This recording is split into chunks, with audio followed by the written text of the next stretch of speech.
സലാമിന്റെ ജീവിതം ഒന്ന് വായിച്ചു നോക്കണം. അയ്യൂബ് നബിയുടെ ജീവിതം കണ്ടിട്ട് ഇബ്ലീസിന് പോലും അസൂയ തോന്നിയെന്ന് നബി മുഹമ്മദ് മുസ്തഫ സല്ലല്ലാഹു അലൈഹി വസല്ലമ തങ്ങൾ പറയുകയാണ്. അയ്യൂബ് നബിയുടെ ജീവിതം കണ്ടിട്ട് സാക്ഷാൽ ഇബ്ലീസിന് പോലും അസൂയ തോന്നുകയാണ്.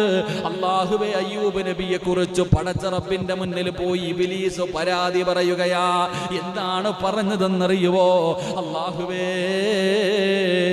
അയ്യൂബ് നബി അലൈഹിസ്സലാം സുഖ ആഡംബരങ്ങൾക്ക് നടുവിലാണ് ജീവിക്കുന്നത്.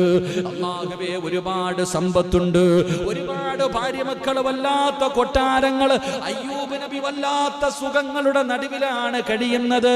അയ്യൂബ് നബിക്ക് ദുരിതവും പ്രയാസവും പട്ടിണിയും ഒന്നും അയ്യൂബ് നബിക്ക് അറിയില്ല.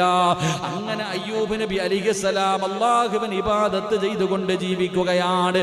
ഇത് കണ്ടപ്പോഴാ ഇബ്ലീസിന് സഹിക്കാൻ കഴിയാത്തത്. ഇബ്ലീസ് അല്ലാഹുവോട് പറയുന്നു, അല്ലാ, അയ്യൂബിന് നീ അനുഗ്രഹങ്ങൾ കൊടുത്തത് കൊണ്ടാണ് നിനക്ക് നന്ദി കാണിക്കുന്നത്. നീ എന്തെങ്കിലും ഒരു പരീക്ഷണം കൊടുത്താൽ അയ്യൂബ് നിന്നെ മറക്കും പടച്ചവര്.